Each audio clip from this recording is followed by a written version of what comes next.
गोवा दूरदर्शनच्या आजचे पाहुणे या कार्यक्रमामध्ये मी श्रुती आपल्या सर्व दर्शकांचं हार्दिक स्वागत करते. दर्शक हो, आज आपल्याबरोबर इथे उपस्थित आहेत महाराष्ट्रातील प्रसिद्ध कवी, लेखक, अत्यंत सर्जनशील, सृजनशील आणि संवेदनशील लेखक, कवी म्हणून ज्यांची ख्याती अवघ्या महाराष्ट्रातच नाही तर भारतभर प्रसिद्ध आहे असे आदरणीय श्री अरुणजी म्हात्रे. चला तर मग त्यांच्याशीच थेट संवाद साधूया. सर्वप्रथम मी आमच्या या स्टुडिओमध्ये आमच्या या दर्शकांच्या वतीनं आणि गोवा दूरदर्शनच्या वतीनं श्री अरुण सर यांचं हार्दिक स्वागत करते. नमस्कार सर. नमस्कार सर, मला सुरुवातीलाच तुम्हाला हा प्रश्न विचारायला आवडेल की तुम्ही मुळात एक लेखक, कवी, प्रसिद्ध कवी, तर लिहिते कसे झालात याविषयी थोडं सांगा. खरं तर हा खूपच महत्त्वाचा प्रश्न आणि सगळ्या लेखकांना विचारला जातो. खरं तर याची मुळं ना तुमच्या लहानपणाच्या शिक्षणामध्ये आहे. मी तुला सांगतो, मी अलिबागला जेव्हा होतो त्यावेळी अलिबागला शाळेत जे मराठीचे शिक्षक होते ते मला काय काय लिहायला सांगायचे, भाषण करायला सांगायचे, फळ्यावर लिहिलेलं पाठ आहे की नाही ते म्हणायला सांगायचे. ती एक सुरुवात होती मराठीची. त्याच्यानंतर मग मी मुंबईला आल्यावर ठाण्याच्या शाळेमध्ये होतो. आमच्या जोशी नावाच्या बाई होत्या. त्यांच्या लक्षात आलं की याचा मराठी चांगला आहे. मग ते माझा निबंध नीट तपासून घ्यायचे आणि सांगायचे मुलांना की काय उत्तम निबंध यांनी लिहिला वगैरे. आणि मग तिसरी स्टेप म्हणजे मी कॉलेजमध्ये गेलो आणि सत्यकथेचे संपादक राम पटवर्धन ते मला मराठीचे शिक्षक होते. त्याच्यामुळे त्यांच्या सगळ्या तालमीत आम्ही असे तयार झालो की किती नेमकं लिहायचं, किती अल्पसं लिहायचं आणि प्रभावी लिहायचं, हे सगळं त्यांच्याकडून शिकलो. आणि त्याच्यामुळे मला आठवतं की 9वीत असताना मी एका इंग्रजी कवितेचं भाषांतर केलं होतं मराठीत. आणि मी एवढा बावळट करत होतो. बाईने भाषांतर सांगितलं होतं. बाईने सांगितलं नव्हतं की ह्या कवितेचं कवितेमध्ये भाषांतर करा, पण मी बावळटपणा की कवितेचं कवितेत भाषांतर केलं. हां, आणि ती बाईला दाखवली. बाईने बोलवलं मला, तर मी घाबरलो. म्हटलं काहीतरी गडबड झाली आपली. तर त्यावेळी मला विचारलं की तुझे कोण वडील शिक्षक आहेत का, आई शिक्षिका आहे का, असं विचारलं. आणि मग ती जशी सुरुवात झाली, मी पहिली कविता म्हणजे अशी 9वीतली कविता आहे ती, भाषांतरित कविता आणि इंग्रजीची भाषांतरित कविता होती. मून वॉक्स अलोन नावाचं, मी चंद्र एकला चालतो वगैरे असं केलं होतं त्या काळात. तर ती पहिली ठेणगी जशी. नंतर मग बरेच दिवस काही म्हणजे नव्हतं शाळेमध्ये, पण कॉलेजमध्ये गेल्यावर मात्र खूप कविता लिहायला लागलो. त्याचं कारण सत्यकथा नावाचं मासिक आम्ही वाचायचो आणि त्याच्यात इतके त्यावेळी कविता होते जोरदार लिहिणारे. म्हणजे नेमका आम्ही वाचायला घेतलं 75 साली किंवा 74 साली, तेव्हा ग्रेस, नादो मानोर, दबा धामणसकर, शंकर वैद्य, अशोक बागवे, राजेश कल्याणकर ही सगळी जोसात असलेली मंडळी होती. तर त्यांचा एक प्रभाव होता की आपल्याला पण म्हणजे मला वाटायचं की आपलं पण सत्यकथेत आलं पाहिजे इतकं. तिथून मग तो असा प्रवास सुरू झाला. पण त्यावेळी कॉलेज पुरतंच मर्यादित होतं माझं लिखाण. पहिली कविता माझी जी आली म्हणजे ज्याने मी माहीत झालो सगळ्यांना, ती महाराष्ट्र टाइम्समध्ये कविता आली होती आणि ती विजया राजाध्यक्षबाईंनी सिलेक्ट केली होती. माझा मित्र एक प्रदीप गुजर नावाचा, तो असं छोटंसं चिटोरं टाईप कवितेचं एक काढायचा नियतकालिक, त्याच्यात त्यांनी माझी कविता घेतली होती आणि ती छापून आली. त्याच्यामुळे ती महाराष्ट्र टाइम्समध्ये आली आणि लोकांना कळलं की अरुण म्हात्रे कोणतरी लिहितोय. आणि मलाही एक अशी थोडी जाणीव अशी झाली की आपल्याला लिहू शकतो, आपण लिहू शकतो, की ज्यांनी असं लोकांचं लक्ष वेधावं असं काहीतरी आपण लिहू शकतो अशी. पण प्रभाव सगळा त्या लोकांमध्ये. ग्रेस खूप लिहित होते त्यावेळी, महानोरांचं खूप होतं, मम देशपांडे आमचे नागपूरचे लिहित होते. तर तो एक प्रभाव खूप होतो ना. ते तुमचं कसं असतं की तुम्हाला जे आवडतं ना, प्रिसाईज जे लिहिलेलं असतं ते तुम्हाला वाटतं की आपण पण असं लिहावं. म्हणजे पुशिरेक यांची एक कविता आहे, वेगळ्याच आवाळाला या चांदण्या लटकलेल्या आहेत. पूर्वी असे नव्हते, पूर्वी एक एक मोजताना मी तुझ्या डोळ्यापासूनच सुरुवात केली. तू फुलं जी उधळलीस त्याच्याही झाल्या मग चांदण्या, आणि तुझ्या मिटलेल्या डोळ्यांच्या पापण्यांवर मी मोजायचं थांबलो होतो. ती इतक्या गोड कविता त्या वाचून असं वाटायचं की असं आपल्याला लिहिता आलं पाहिजे. तिथून मग ती कवितेची अशी सुरुवातच झाली. मग लोक भेटत गेले, मग कार्यक्रम होत गेले. मग काही दिवस गझलेचा प्रभाव, मग गझला लिहिल्या. काही दिवस गाण्यांचा प्रभाव, गाणं लिहिलं. म्हणजे तुला सांगतो माझी सगळी सुरुवात आहे ना ही प्रभावातून सुरुवात झालेली आहे. माझे राम पटवर्धन नावाचे सर आहेत, त्यांनी माझी अख्खी कवितेची वही बाद केली होती त्यावेळी. बरं. तर मी तसा एकदम हे नर्वस झालो त्याच्यामुळे. पण ते म्हणले की तुझ्या या सगळ्या कवितांवर कोणाचा तरी प्रभाव आहे. बरं. कधी आरती प्रभू दिसतात, कधी ग्रेस दिसतात, कधी इंदा दिसतात, कधी डहाके दिसतात, नारायण सुर्वे दिसतात. तर ह्या तुझ्या कविता नाही आहेत, ह्या प्रभावातल्या कविता आहेत. तेव्हा मला जरा असं वाटलं की नाही, आपलं अरुण म्हात्रे म्हणून एक काहीतरी वेगळा शिक्का पाहिजे कविता. आणि मग जी ऋतुशहरातली नावाची जी कविता खूप गॅप नंतर मी लिहिली, ती कविता ती माझी कविता होती. की त्याला मग कोणाचाही प्रभाव नसलेली. प्रभाव म्हणजे सांगता वसंत पाटणकर म्हणून जे समीक्षक त्यावेळी होते, ज्याने रेणू पुरस्कारामध्ये माझं नाव पहिलं काढलं होतं पुरस्कार, त्यात त्यांनी लिहिलं होतं की या माणसाला स्वतःची एक कविता सापडलेली आहे. तिथून तशी तिथे त्यांनी ते टिपलं तुमचं वेगळेपण. येस. तुमच्या अनेक कविता तुम्ही आत्तापर्यंत लिहिल्या आणि अतिशय उत्कृष्टपणे त्या सगळ्या सादरही केल्यात. लोकांच्या मनावर तुम्ही अधिराज्य केलं तुमच्या लिखाणातून. तर जीवनामध्ये असलेलं हे कवितांचं महत्त्व किंवा गाण्याचं महत्त्व काय आहे? ॲक्च्युली मी तुला सांगतो, मी अलिबागला होतो ना तेव्हा रेडिओ खूप ऐकायचो. त्या रेडिओवर मी एकदा पाडगावकरांना ऐकलं. पहिल्या हिरव्या तृणपात्याचा आज असे सत्कार, असं ते छान म्हणायचे. तर मला ना ते त्याचं एक अजून अप्रूप आहे, इतकी वर्ष झाली तर. काय त्यांचा आवाज, काय त्यांची स्टाईल, असं जे असतं ना. त्याच्यानंतर मग मी रेडिओ ऐकायचो, त्यात रेडिओवर सतत कोणाचं तरी कविता वाचन वगैरे असायचं, ते ऐकायचो मी. आणि नंतर मग जेव्हा मुंबईत गेलो आणि जेव्हा कवी संमेलनं बघायला लागलो, अखिल भारतीय साहित्य संमेलनं बघायला लागलो, तेव्हा मला लक्षात आलं की शंकर वैद्य काय सुंदर कविता म्हणतात, नारायण सुर्वे किती सुंदर म्हणतात, वसंत बापट कसा प्रभाव टाकतात, सुरेश भट कसा प्रभाव टाकतात. तर हे सगळं बघितलं मी. आणि मग मला लक्षात आलं की कविता नावाची गोष्ट ही एक अनन्यसाधारण गोष्ट आहे आयुष्यातली. मी तुला सांगतो श्रुती की इंजिनियर माणसं असतात, शेतकरी असतात, प्राध्यापक असतात आणि ऑफिसर IAS ऑफिसरमध्ये असतात.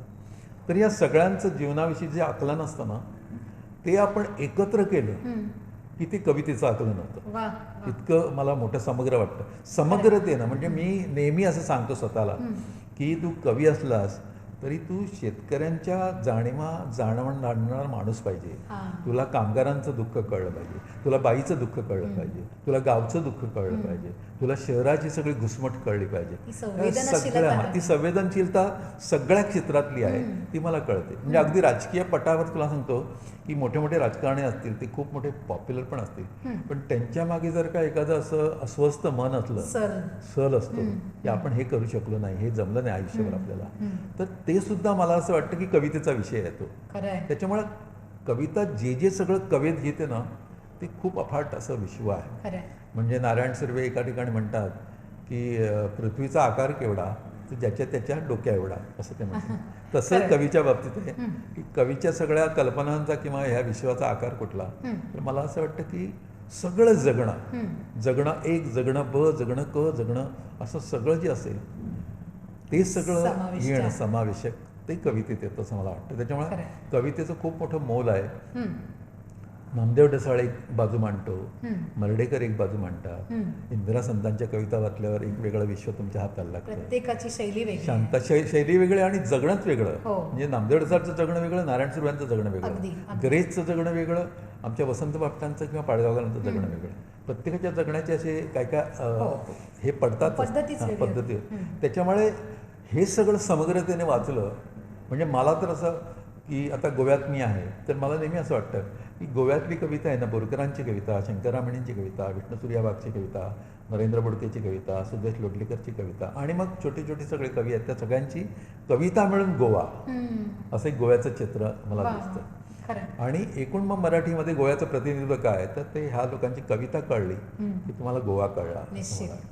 तसं आयुष्याबद्दल आहे की मला सगळे कवी आवडतात, मला बरेचसे सगळे कवी आवडतात. त्यात विदर्भातले आवडतात, कोकणातले आवडतात. तर त्याचं कारण असं की जगणं नावाची गोष्ट तुम्हाला एकदा त्याचा दंश झाला जगण्याचा की तुम्हाला मेघ कळले की तुम्हाला सगळ्या गोष्टी ऐकायला लागतात. त्याच्यामुळे कवितेचं माझ्या दृष्टीने खूपच महत्त्व आहे.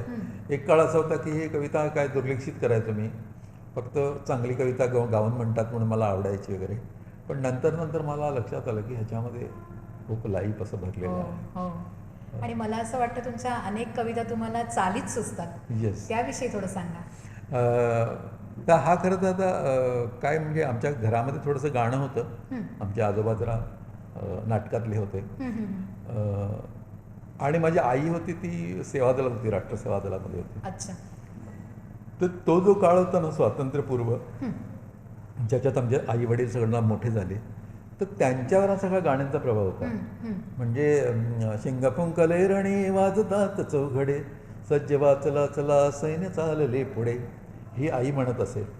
किंवा उचललेस तू मीठ मोठं मोठं बरं साम्राज्याचा खचला पाया, अशी गांधीजींवरची कविता. किंवा आमच्या वडील त्यावेळच्या चित्रपटातली गाणी म्हणायची. तर हे सगळं मला असं वाटतं की त्याचा एक प्रभाव आहे माझ्यावर. ती पार्श्वभूमी घरातली आहे. आणि गाण्याच्या बाबतीत मी नेहमी असं सांगतो की मराठी घरात विशेषतः जिथे आरत्या म्हटल्या जातात, श्लोक म्हटले जातात, किंवा मंगळागौरीची गाणी म्हटली जातात. आमच्याकडे कोकणामध्ये अलिबागकडे पेरणी असते ना, तर पेरणीच्या वेळी सुद्धा गाणी म्हणत पेरणी करतात बायका त्या.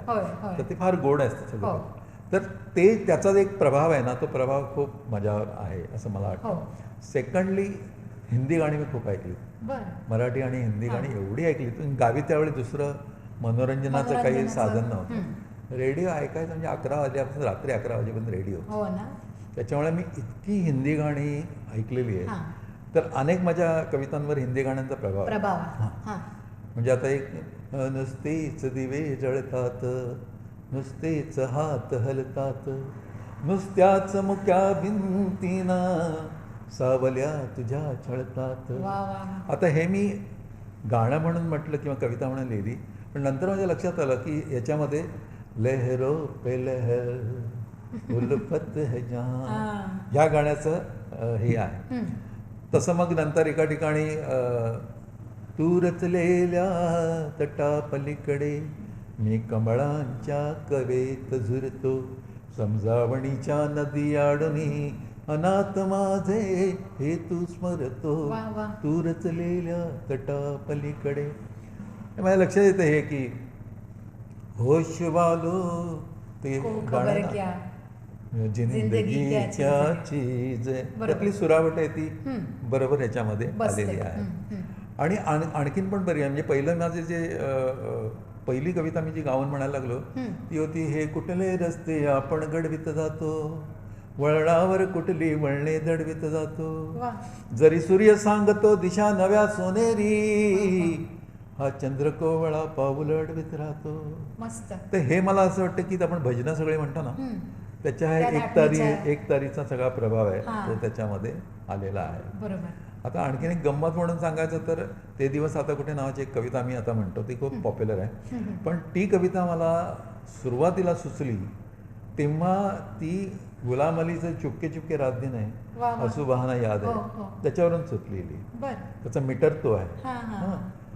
तर एरवी मी आता ते दिवस आता कुठे जेव्हा फुले बोलायची, दूर ती गेली तरी सावली भेटायची, असं आता म्हणतो मी. पण सुरुवातीला जेव्हा मी चाल लावली किंवा ती लिहिली त्यावेळी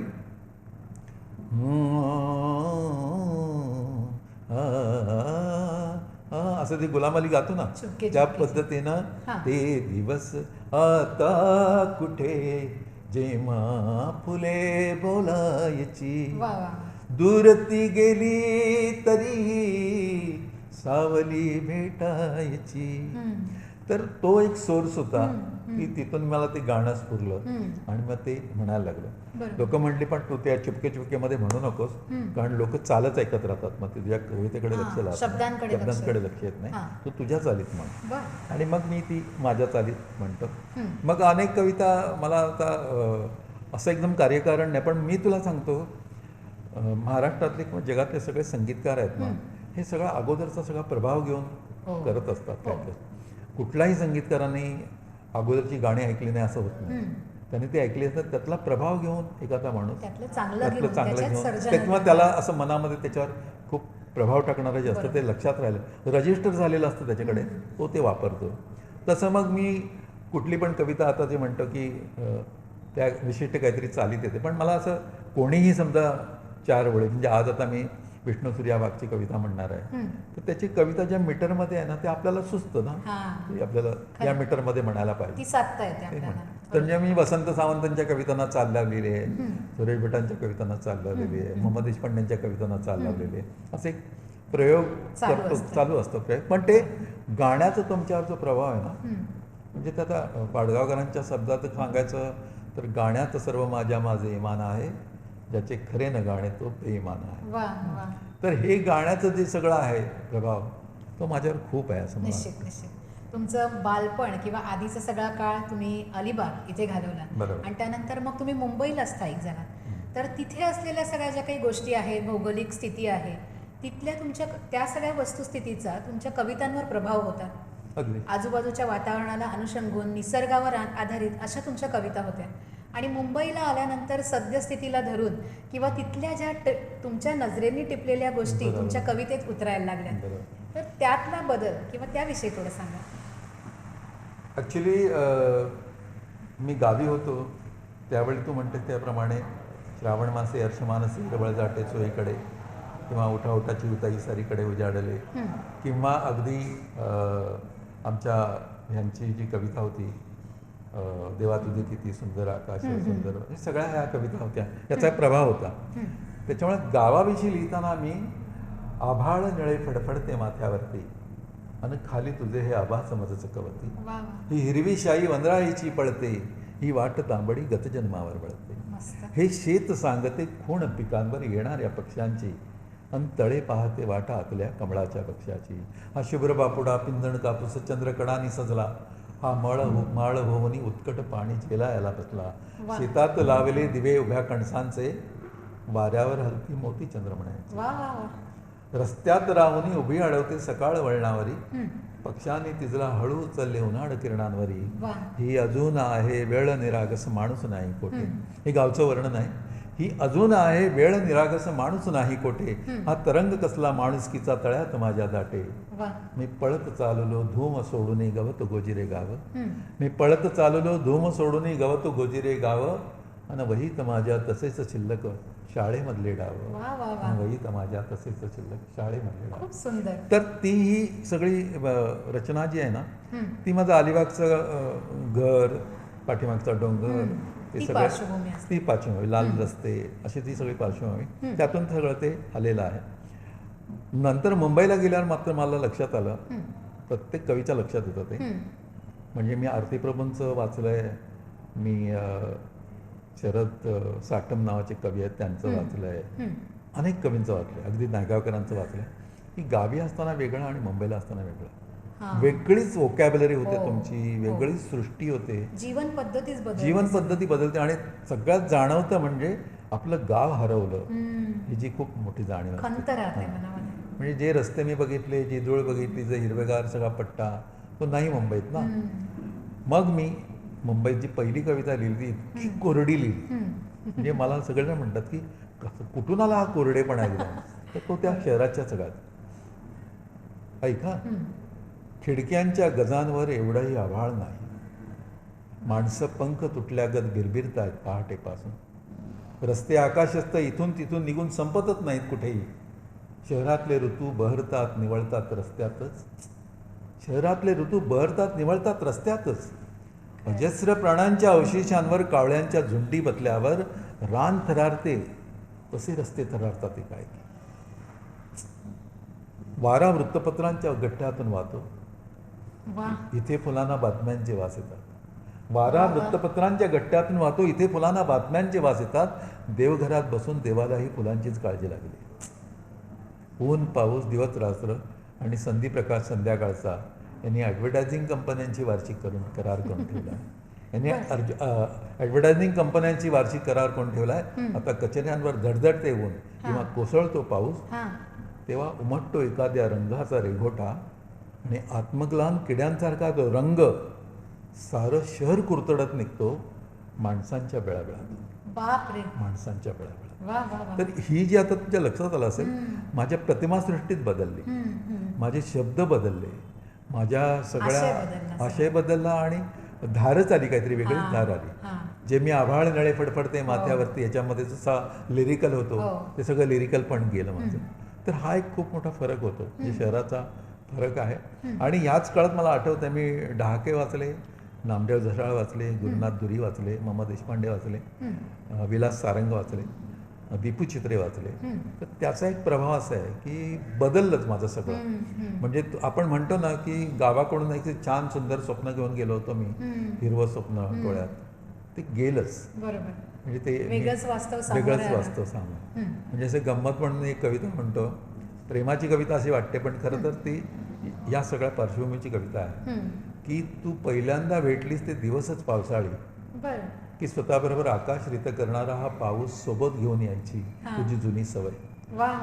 हां. तू पहिल्यांदाच भेटलीस हे दिवसच पावसाळी, की स्वतःबरोबर आकाश रित करणारा हा पाऊस सोबत घेऊन यायची तुझी जुनी सवय.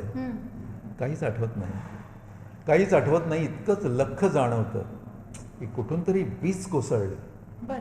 कुठून तरी वीज कोसळली आणि पागोळ्यांबरोबर खेळणारं माझं बालवय जळून गेलं, बापरे. जळून गेलं. बापरे. तर असं एक अशी एक प्रतिमा सृष्टी आहे की वीज कोसळली खरी, पण काय वीज कोसळली तर सगळ्या शहरीपणाची वीज कोसळली. आणि तुमचं सगळं जे हिरवे झरे, काय ते झरे, हिरवे रस्ते आणि पायवाटा आणि ते काय सुंदर सुंदर होतं ते सगळं गेलं. गावाची जी मनामध्ये एक प्रतिमा होती ती सगळी विसरत. अशी उद्ध्वस्त झाल्यासारखी होते. त्याच्यामुळे मी सगळा संग्रह जो आहे ना, पहिला माझा संग्रह ऋतू शहरातल्या नावाचा संग्रह आहे, त्या सगळ्या अशा कविता आहेत, गद्यप्राय कविता आहेत. म्हणजे पाडगावकर वगैरे ह्यांना नेहमी असं वाटायचं की हा माणूस पक्का असा गद्यप्राय लिहिणारा आहे की ह्याला लिरिकल काही माहीतच नाही, अशी सुरुवातीला त्यांना वाटायचं. इतकी ती गद्यप्राय कविता होती. अच्छा. परीक्षण सगळीकडे यायचं ते गद्य कवी अरुण म्हात्रे. अच्छा. एवढा माझ्यात बदल झाला होता, म्हणजे नावच तसं पडलं. नावच तसं पडलं. पण मला एक त्यातला एक फरक सांगा, म्हणजे आमच्याही दर्शकांना लक्षात येईल की गद्य कविता पद्य कविता यात फरक काय, किंवा आपण म्हणूया एक अभिजात कविता, यात काय? नाही ॲक्च्युली त्याच्याकडे खरं तर असं आपल्याला सांगता येईल की हे सगळे जे आपण 60 नंतर म्हणूया, 70 नंतरचे, म्हणजे वसंताबाई ढाके असू दे, दीपू चित्रे असू दे, ही सगळी कवितेतली श्रेष्ठ मंडळी आहेत. पण यांनी जी कवितेची भाषा स्वीकारली ती सगळी गद्यप्राय भाषा होती. त्यांच्या कविता लयीत होत्या, पण एक वेगळी लय होती ती, ज्याला आपण गद्यप्राय लय म्हणूया. लयीत होत्या त्या कविता, छान होत्या. पण मर्ढेकर जसं ज्याप्रमाणे लिहायचे, अष्टाय बरस्तायक झालो, चुकून गेला पहा अंतरा, ओरडू नका आता लागणे, ढिल्या गळ्यावर पंचम गैरा, सगळी मीटरमधली कविता होती त्यांची. तीच गोष्ट इंदिरा संतांची, तीच गोष्ट सगळ्या जुन्या कवींची, म्हणजे रेंदाळकर काय, बोरकर काय, ही सगळी जी मंडळी होती ही लिरिकल लिहिणारी मंडळी होती, त्याला लिरिकल म्हणतो. ते लिरिकल पण सगळं सोडलं ह्या सगळ्या साठोत्तरी कविता. तर त्याच्यामुळे गद्यप्राय म्हणजे लिरिकल नसलेली कविता आपण म्हणूया, जी गाता येत नाही अशी कविता म्हणूया. पण हा जो ही लयीचा सगळा भाग आहे, हा लयीचा भाग जरा गेला त्यांच्यामधून. त्याच्यामुळे त्या लोकांनी ही अशा पद्धतीची कविता लिहिली, ती लोकप्रिय कविता झाली, ती लोकांना आवडायला पण लागली, त्याच्यात पण कवित्व होतं. पण एक गोष्ट अशी पण मला सांगता येईल उलटी, की दीपू चित्र्यांनी खूप खूप ग्रेट कविता लिहिली. अच्छा. वसंताबाई ढाक्याने ग्रेट कविता लिहिली, गुरुनाथ दुरेंनी खूप सुंदर गद्य कविता लिहिली. पण ह्या गद्य कविता राहत नाहीत आपल्या समाजामध्ये. समाजामध्ये बोरकरांची कविता म्हटली जाते, शांताबाईंची कविता म्हटली जाते, मर्ढेकरांची कविता म्हटली जाते, कारण ते लिरिकल आहे, मनात राहते. हां, लिरिकल असण्याचा जो एक फायदा आहे ना, की ते गाता येतं, म्हणता येतं, त्याच्यामुळे त्याची आवर्तनं खूप होत असतात. ग्रेस म्हटला जातो खूप, कारण तो लिरिकल आहे. तितके तुम्हाला हे नामदेव ढसाळ तुम्हाला म्हटले ना, ज्यांना पाठ असेल त्यांना तो माहीत असेल. म्हणजे मला नेहमी फार वाईट वाटतं की उत्तम कविता लिहिलेले कवी हे सगळे कालबाह्य पटापट झाले, त्याचं कारण त्यांनी लिरिकल लिहिलं नाही. लिरिकल जर का लिहिलं, गदिमांची गाणी म्हटलं जातं, सुरेश भटांची गाणी म्हटली जातात, अजून म्हटली जातात, त्याचं कारण काय, त्यांनी ते एक लिरिकल काहीतरी देऊन दिलं आपल्याला ते. आणि एकूण मराठी समाज जो आहे तो मराठी समाज असं गाऊन ऐकणारा आहे किंवा लिरिकल ऐकणारा आहे. जशी ते भजनं ऐकतात, कीर्तन ऐकतात, तशी कविता ऐकतात, सुराला धरून जे असतं ते ऐकतात. त्याच्यामुळे गद्य कविता काय वाईट कविता नाही, ती पण ग्रेटच कविता आहे, थोर कविता लिहिला. पण तुकोबांचे अभंग आपण म्हणतो कारण ते लईत आहेत, पण दीपूचित्रांची कविता नाही म्हणत आपण. म्हणजे दुर्दैव आहे खरं तर हे, पण आहे ना हे असं. तेव्हा गद्य कविता मला खूप आवडते किंवा गद्य कविता थोर कविता लिहिली. पण सगळा आपला समाज बघितला तर तुकोबा काय, ज्ञानोबा काय, जनाबाई काय, नामदेव काय, यांनी लिरिकल लिहिलं म्हणून ते राहिले असं मला वाटतं. बरोबर, हा त्यातला फरक असं फरक म्हणू आहे, शकतो. एक राहायचा. तुम्ही आतापर्यंत अनेक प्रेमकविता लिहिल्या, तुम्हाला आवडणारी अशी एखादी प्रेमकविता सादर करा. खरं तर खूप प्रेमकविता लिहिलेल्या आहेत. हां. आणि आता माझ्याकडे पुस्तकं आहे, पटकन आपली कविता म्हणून. कारण प्रेमाच्या कविता म्हणजे एक पटकन आता आठवणाऱ्या 4 ओळी म्हणतो की तू असताना नसते काही आधी आणि नंतर. वा. तू असताना नसते काही आधी आणि नंतर, तू असताना आयुष्यावर तुझेच जंतर म्हणतर. वा वा. तू असताना आयुष्यावर तुझेच जंतर म्हणतर, समजुता आली तेव्हापासून शोधत बसलो तुझला. समजुता आली तेव्हापासून शोधत बसलो तुझला, सापडली मज चाळ तुझी पण चुकला माझा मजला. हो. सापडली मज चाळ तुझी पण चुकला माझा मजला, तुला शोधण्यासाठी मी किती तुडवले अंतर. तू नसताना, तू असताना आयुष्यावर तुझेच जंतर म्हणतर. वा वा वा. अशी एक कविता आहे. एक कविता मी नेहमी जी म्हणतो ती आहे अशी की तू वळून हसलीस जेव्हा नक्षत्र निथळले तेव्हा. वा. तू वळून हसलीस जेव्हा नक्षत्र निथळले तेव्हा, मन शहारून मिटण्याची डोळ्यात चंद्र टिपण्याची, ती वेळ निराळी होती, ही वेळ निराळी आहे. वा वा. ज्या चंद्र कवडशा खाली कोणी साध घातली ओली, मग चंद्र वळून जाताना, मग चंद्र वळून जाताना किरणात जळून जाण्याची, मस्त. ती वेळ निराळी होती, ही वेळ निराळी आहे. छातीत फुले फुलण्याची, वाऱ्यावर मन झुलण्याची, ती वेळ निराळी होती, ही वेळ निराळी आहे. ही फार प्रसिद्ध झाली होती कविता. येस, ही कविता बऱ्याच ठिकाणी तुम्ही सादरही सादरी केली आणि मला आवडते ती म्हणायला. हां. कारण त्याच्यामध्ये परत इथे हे प्रेम आहे, गावाबद्दलचं प्रेम आहे, अशा सगळ्या मला आवडणाऱ्या ज्या गोष्टी आयुष्यातल्या आहेत बरोबर. ते सगळ्या त्याच्यात रिफ्लेक्शन आहे. प्रेमाचं वास्तव हे अतिशय छान शब्दात तुम्ही यात मांडलेलं आहे. नक्कीच. आयुष्याशी असलेला कवितेचा संबंध यावर तुम्ही काय म्हणाल? मी मगाशी म्हटल्याप्रमाणे की कवितेमध्ये जो खोल विचार करत जातो आणि साधारणतः आपलं जगणं, आपला जन्म, आपली भूमी, आपलं वतन, आपलं गाव, आपलं शहर, आपला देश, याच्याबद्दल तू जेवढं चिंतन करत जाशील तेवढं तू तुझ्या मुळापर्यंत जातेस. आपण कसे आलो इकडे, आपलं काय आहे, कल्चर काय आहे, आपली संस्कृती काय आहे. तर हे सगळं येणं म्हणजे कवितेचं आकलन आहे असं मी समजतो. खरं. त्याच्यामुळे जेवढा तुम्हाला स्वतः कळता, तुम्हाला कळतो, तेवढी तुम्हाला कविता कळते असं. निश्चित निश्चित. त्याच्यामुळे कवितेचा असा तुम्ही कवितेला वेगळं काढूच शकत नाही आयुष्यातून. जेवढं कवितेमध्ये तुम्ही असतात तेवढं तुम्ही आयुष्यामध्ये असतात असं मला नक्कीच वाटतं. नक्कीच.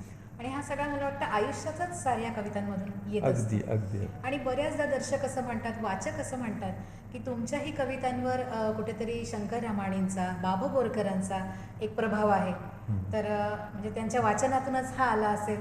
येस, खरं तर मला ना अनेक वर्ष हे माहीत नव्हतं. गेल्या वर्षी मी जेव्हा गोव्यामध्ये आलो होतो तेव्हा माझी ओळख करून देताना कोणीतरी दिली होती की हे बोरकरांचे उत्तराधिकारी आहेत. वा वा वा. तेव्हा मला म्हणजे त्याच्या अगोदरही विचार करत होतो, पण माझ्या लक्षात आलं की जे लिहितो ते लिरिकल येतं, हे कसं काय येतं. लिहितो ते आपण लिरिकल लिहितो, हे कसं काय. तर हे सगळं बोरकरांच्यामुळे आहे. बोरकरांचं ते सरीवर सरी आल्या ग, सचेल गोपी नाल्या ग, याचा प्रभाव. किंवा त्या दिसावडा कडेन गडद तिनसना, मंद मंद वाजत आयले तुझे गोपैजना, यातला जो लिरिकल सगळा भाग आहे ना, असा मनस्वीपणे सगळं म्हणायचे ते, त्याची सगळी गंमत आहे. गडद निळे जलद भरून आले, हे सगळं जे आहे ना ते सगळं त्याचा एक प्रभाव तुमच्यावर येतो. त्याच्यामुळे मला असं वाटतं की शंकररामाणी तर गेल्या वर्षी मी लिहिलं त्यांच्या प्रेमकवितेबद्दल. तर त्यांच्या कविता वाचल्यावर लक्षात येतं की हा असा आतून हललेला माणूस आहे. तर जे लोक असे आतून हललेले आहेत त्यांचा तुमच्यावर प्रभाव असतो निश्चित. अगदी. त्याच्यामुळे आणि ते तुम्हाला भावतं, जे भावलं ते तुमच्या शब्दातून होतं बरोबर असं मला वाटतं. पण खूपदा तुमच्या आतली जी सगळी खळबळ असते ना, अस्वस्थपणा, तुमची आतली जी जडणघडण असते ना, तशीच्या तशी जडणघडण जर का समोरच्या कवीमध्ये असली की तो तुम्हाला आवडतो, अटॅच होता तुम्ही. तसं बोरकर काय, शंकररामाणी काय, मंकरेस काय, आरती प्रभू काय, ही सगळी कवी मंडळी एका लाईनीतली वाटतात मला, खूप जवळची वाटतात. कदाचित असं असेल की आम्ही सगळे गाववाले आहोत, गावाकडे राहिलेलो आहोत. तुम्हालाही थोडीशी गोव्यातली भाषा येते, कोकणी भाषा बोलता येते, तर थोडं आमच्या दर्शकांसाठी सांगा की गोवा आणि तुमचा एक काय नातं आहे? खूप म्हणजे खरं तर गोवा हे पूर्वी असं स्वप्नासारखं होतं, फार खूप स्वप्नील असा एक प्रदेश. आणि पहिल्यांदा जेव्हा मी गोव्याला आलो तेव्हा कोकण मराठी परिषदेच्या संमेलनासाठी आलो आणि ते जे दृश्य बघितलं, मी मांडवीच्या किनाऱ्यावर उतरलो आणि बाजूला सगळा समुद्र, बोटी आहेत आणि छान लोक फिरत आहेत वगैरे. तर माझ्या लक्षात आलं की स्वप्नभूमी म्हणजे गोवा असणारी. आणि त्याच्यामुळे तिथून जी सुरुवात झाली आणि मग नंतर पटापट असं आलं, हा विष्णुश्री हा भाग भेटला, मग मला गोव्यातले अनेक कवी भेटले, एक कवी भेटले आणि सगळे दोस्त होत गेले. आणि त्याच्यामुळे मग सुदेश लोटलीकर भेटला, मग विष्णुश्री हा भाग भेटला, मग नरेंद्र बोडके भेटला, मग अशा अनेक अगदी दयाराम पाडलोसकरपर्यंत अनेक मंडळी भेटली, आमचे दशरथ परब भेटले. आणि लक्षात आलं की त्यांचं आणि माझं बाकी सगळं कॉमन आहे. तर याच्यामुळे कदाचित असेल की माणसं तुम्हाला एकदा आवडायला लागली की तुम्ही मग त्या प्रदेशाचे होत जाता. निश्चित. आता थोडंसं असं पण आहे की अलिबाग पण आमचं खूप सुंदर आहे, तसं समुद्रकिनारा सेम जवळ. अगदी अगदी. पण गोवा म्हणजे त्याचं असं मल्टीपेटेड असं ते रूप आहे. अलिबाग छोटं आहे, गोवा खूप मोठा आहे. आणि गोव्यामध्ये दुसरं म्हणजे जी देवळं सगळे आहेत ते देवळांचं एक आकर्षण आहे. सात्विक देवळं म्हणजे काहीतरी वेगळं. मी काल म्हाळसाच्या देवळामध्ये गेलो, म्हाळसा देवीच्या, आणि असं वाटलं की इथे बसून राहावं बराच वेळ छानपणे. असं जे वाटणं असतं ना, हे सगळं गोव्यामध्ये खूप आहे. ज्याला सुशेगात असा एक शब्द आहे, त्या सुशेगातचा एक अर्थ असा आहे की चिंतनामध्ये डुबून जाणं. हे चिंतनात राहायचं शांतपणे, काही करायचं नाही, तुम्ही हा सगळ्या निसर्गाशी एकरूप होऊन जायचं. तर हे सगळं गोव्यामध्ये होतं. त्याच्यामुळे गोव्याचा माझा असा अनुबंध खूप आहे छान. खूपदा मला वाटलेलं की गोव्यात येऊन सेटल व्हावं, इथेच राहावं, असं सुद्धा गोवेकरांचं भाग्य असेल ते. बघूया आता कसं काय होतं. पण इतकं सगळं गोव्याविषयीचं प्रेम आहे. आणि पोर्तुगीज भाषा सुद्धा म्हणजे त्या अर्थाने पण आवडते आम्हाला भाषा म्हणून. कोकणी भाषा खूप आवडते, कोकणीतल्या सगळ्या कविता आम्ही ऐकत असतो आणि खूप साऊंड छान होतं कोकणीत, ऐकायला फार बरं वाटतं. प्रेमाची भाषा आहे ती वगैरे, त्यांचे सगळे हेल वगैरे.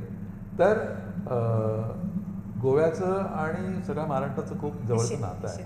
म्हणजे मी जेव्हा बाबा बोरकरांचं चरित्र वाचलं तेव्हा माझ्या लक्षात आलं की त्यावेळी गोवामुक्तीच्या आंदोलनामध्ये राम मनोहर लोहियांना भेटण्यासाठी आपले बोरकर प्रयत्न करत होते आणि भेटले त्यांना, त्यांच्याबरोबर राहिले, गोवा आंदोलनामध्ये पडले.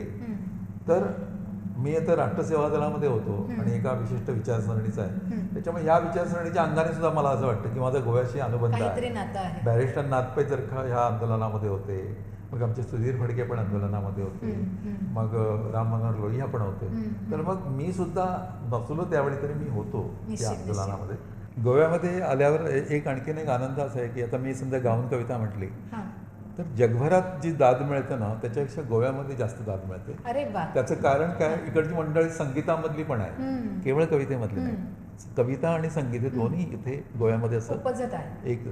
त्याच्यामुळे मी एक शेवटची कविता म्हणतो, गाऊन म्हणतो, ती आता अलीकडची माझा एक विसरता येत नाही नावाचा संग्रह आता अलीकडे जो आलेला आहे, हा या संग्रहातली कविता टायटल सॉंग आहे ते मी म्हणतो. ती कविता अशी आहे, विसरता येत नाही असे नसतेच काही, विसरता येत नाही असे नसतेच काही, मनाला साधणारे नवे मिळतेच काही.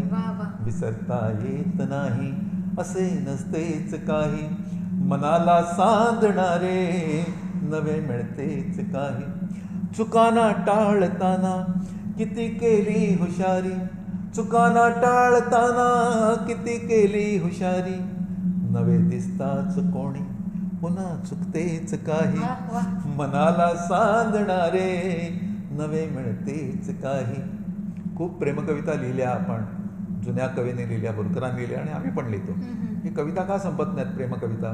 तर त्याचं एक खूप गोड कारण मी शोधून काढलं की तिला राणी म्हणालो, तिला देवी म्हणालो, तिला राणी म्हणालो, तिला देवी म्हणालो, किती म्हटले तरीही जरा उरतेच काही. वा, वा. मनाला सांधणारे नवे मिळतेच काही. मस्त. विसरता येत नाही.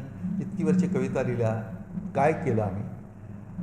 नदी पात्रामध्ये मी सोडल्या दीपमाळा, नदी पात्रामध्ये मी सोडल्या दीपमाळा, तरी गंगा जलातून निघे भलतेच काही. मनाला सांधणारे नवे मिळतेच काही. वा. आणि शेवटी सार म्हणून मी नेहमी असं सांगतो की इतकी वर्षे कविता लिहिल्या, हे सगळं केलं, अनेक पुस्तकं आली, आणि काय त्यातून मिळालं, म्हणजे आकलन काय झालं आयुष्याबद्दल. ते आकलन असं आहे, मानतो कागदाला, मानतो लेखणीला, मानतो कागदाला, मानतो लेखणीला, कळे शब्दात अंतिम, कळे शब्दात अंतिम, कळे शब्दात अंतिम, असे नसतेच काही. वा, वा. मनाला सांधणारे नवे मिळतेच काही. विसरता येत नाही असे नसतेच काही. मनाला सांधणारे नवे मिळतेच काही. नवे मिळतेच काही. हो नवे मिळतेच वा, वा, काही. वा. हो नवे मिळतेच काही. वा सर, खूपच छान. किती गहरा आणि किती गहन आशय आहे याच्यामध्ये. म्हणजे तुम्ही अगदी कविता का लिहिली, त्याचं महत्त्व काय आहे, कवितेतून काय एक्सप्रेस करता, इथपासून कवितेतून तुम्हाला काय मिळालं आणि आम्हा सर्व दर्शकांना याच्यातून काय बोध घ्यायचा आहे, हे सगळं सारं काही एका कवितेत मांडलं. सुंदर अशा कवितेने या तुम्ही मुलाखतीचा छानसा शेवट केला.